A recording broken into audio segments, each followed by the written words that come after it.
প্রশ্ন আসে না। আমি তো খেয়ে নিতে পারবো, কিন্তু আপনি তো আর ঠান্ডা খাবার খেতে পারেন না। আর পারছি না ফুফু, জানেন এই যন্ত্রণা সহ্য করতে পারছি না। নিশাদ রুবিন ভালো আছে তো? হ্যাঁ বাবা, সবাই ভালো আছে, তবে একটা সমস্যা আছে। কি?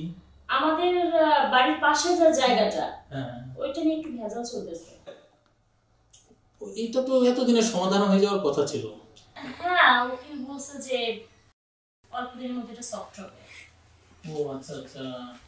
ফুফু আসসালামু আলাইকুম। ওয়ালাইকুম আসসালাম, কেমন আছো মা? আলহামদুলিল্লাহ ভালো আছি, আপনার শরীরটা ভালো? হ্যাঁ মোটামুটি। তোমার বাচ্চাটা ভালো আছে? হ্যাঁ ফুফু। কই আমার নানু ভাই কোথায় গেছে? যে দুষ্টু হয়েছে না, আছে ওই সাইডে। ও আচ্ছা ঠিক আছে। শুনেন না, খাবার রেডি। ফুফু তো দূর থেকে এসেছে, ফুফুকে নিয়ে খেতে আসেন। বাবু তো দুষ্টুমি করে, আবার পরে একটা ঝামেলা হবে। একটু খাবারটা খেয়ে যদি নিতেন। আচ্ছা, তোমার কি কোনো সময় জ্ঞান নেই? এখানে আমি ফুফুর সাথে একটা গুরুত্বপূর্ণ বিষয়ে কথা বলছি আর তুমি এসে ডিস্টার্ব করছো। উফ, আমাকে একটু শান্তি তো থাকতে দিবা না? যাও এখান থেকে, যাও। মুডটাই খারাপ করে দিছে একেবারে, জানেন ফুফু কি যে একটা অশান্তির মধ্যে আছি। ফুফু সরি। আচ্ছা, আমরা যেন কোথায় ছিলাম? হ্যাঁ বাবা, তবে ওই জমিটা কিন্তু তোমার বাবার অংশ ওখানে। ও আচ্ছা। আচ্ছা বাবা, তোমার বিজনেস কেমন চলে এটা বলো। এই তো ফুফু চলছে কোন রকম। তবে প্ল্যান নিয়েছিলাম যে নেক্সট মান্থে একটু দেশের বাইরে যাওয়ার প্ল্যান নিয়েছি বিজনেস পারপাসেই। দেখি আর একটু ডেভেলপ করতে পারি কিনা। একটু বাইরের সাথে চাচ্ছি যে একটু বিজনেস করার জন্য দেশের বাইরে। এটা তো খুব ভালো, কিন্তু একটা কথা বাবা, বিদেশে যাওয়ার আগে বৌমা নাতিকে নিয়ে যদি একবার ঘুরে আসতা গ্রাম থেকে, ভালোই লাগতো। ফুফু আমি অনেক ব্যস্ত বিজনেস নিয়ে, কাজ নিয়ে। ওর মতো থাকুক, হবে এক সময়। অ্যাকচুয়ালি হচ্ছে যে টাকা ইনকামটা তো প্রয়োজন ফুফু। খাবারটা না ঠান্ডা হয়ে যাচ্ছে, আর বাবুকে অনেক কষ্ট করে ঘুম পাড়াইছি। এই সুযোগে যদি আপনি একটু খাবারটা খেয়ে নিতেন। আমার যখন কাজ শেষ হবে, ফুফুর সাথে যখন মিটিং শেষ হবে, কথাবার্তা শেষ হবে, দেন আমি গিয়ে খেয়ে ফেলবো। তুমি এটা নিয়ে চিন্তা করতে হবে না, তুমি তোমার মতো যাও। আমার খাবার প্রশ্ন আসে না, আমি তো খেয়েই নিতে পারবো, কিন্তু আপনি তো আর ঠান্ডা খাবার খেতে পারেন না। আবার বাবু কান্নাকাটি করবে, আবার নতুন করে গরম করে দিতে হবে। তাই বলছিলাম কি তা করবা, তোমার কাজটা কি? হ্যাঁ, তুমি একটা কাজ করো, তুমি যাও যাও গিয়ে শুয়ে পড়ো, যাও খাওয়া দাও, আর মোটা হচ্ছ কেবল। আর পারছি না ফুফু, জানেন এই যন্ত্রণা সহ্য করতে পারছি না। আচ্ছা সরি। একটা বিষয় ভাবছি ফুফু, একটা গাড়ি কিনতে চাচ্ছি।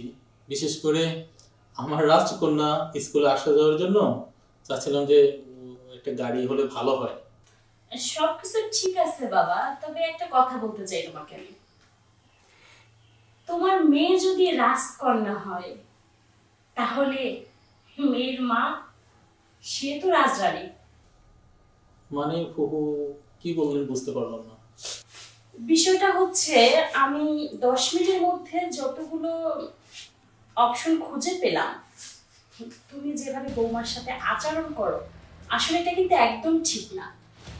তোমার কলেজের টুকরো মেয়ের মা, সে তোমার রাজকুমারী, আর এই মেয়েটা বাবা মা সবাইকে ছেড়ে গিয়ে তোমার কাছে আসছে। ওকে রাজরানী ভাবলে তোমার অসুবিধাটা কোথায়? ও তো আমাদেরই। আমার সামনে তুমি মেয়েটাকে যেভাবে বকাঝকা করলা, এটা একদম ঠিক করো তুমি। আমি তো এভাবে ভেবে দেখিনি, আপনি আবার চোখ খুলে দিলেন। হ্যাঁ বাবা, এটা সবারই বুঝতে হবে। মেয়েরা যখন বউ হয়ে আসে, ওরা আমাদের ঘরের লক্ষ্মী। বৌমার সাথে আর এমনটা করবি না। ঠিক আছে বুবু। ও আচ্ছা, অনেকটা সময় হয়েছে বাবা, আমার এখন উঠতে হবে। আর জমিটা বিক্রি করে আমি তোকে ফোন দিলে তুই টাকাটা নিয়ে আসবি গিয়ে। নিশা, নিশা। হ্যাঁ বলেন, ডাকছেন? হ্যাঁ, আজকে একটা খুশির খবর আছে। আমাদের ছোট মায়ের জন্য একটা গাড়ি কিনবো, ও যাতে সহজে স্কুলে আসা যাওয়া করতে পারে। ও আচ্ছা, আমি একটা জিনিস মিলাতেই পারছি না। আপনি তো কোনো ব্যাপার নিয়ে আমার সাথে ডিসকাস করেন না, আজকে হঠাৎ মানে। আচ্ছা বলো তো, তোমার কোন কালার পছন্দ গাড়ির ক্ষেত্রে? তুমি যে কালার পছন্দ করবে সেই কালারের গাড়ি কিনবো। সত্যি সত্যি ব্ল্যাক। শিওর? আচ্ছা ঠিক আছে, আমরা একটা ব্ল্যাক কালারের গাড়ি কিনবো। হ্যাঁ আচ্ছা ঠিক আছে। তাহলে কখন যাবেন? এই তো এখন, চলো বের হই। আমি? হ্যাঁ তুমি সরি তো কিনবো, আমাকে নিয়ে আপনি যাবেন? তুমি পছন্দ করবে না?